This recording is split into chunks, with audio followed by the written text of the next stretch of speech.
સુરતમાં અસામાજિક તત્વો બેફામ બન્યા છે। પોલીસના ડર વિના જ ભયનો માહોલ ફેલાવી રહ્યા છે।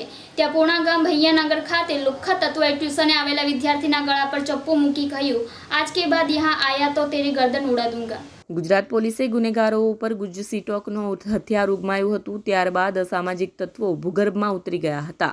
ગુનેગારો ઉપર પોલીસની પકડ ઢીલી પડતા જ ગુનેગારો બેફામ બન્યા છે। ત્યાં સુરતના પૂર્ણા ગામ ભૈયાનગર ખાતે અસામાજિક તત્વોનો આતંક જોવા મળ્યો છે।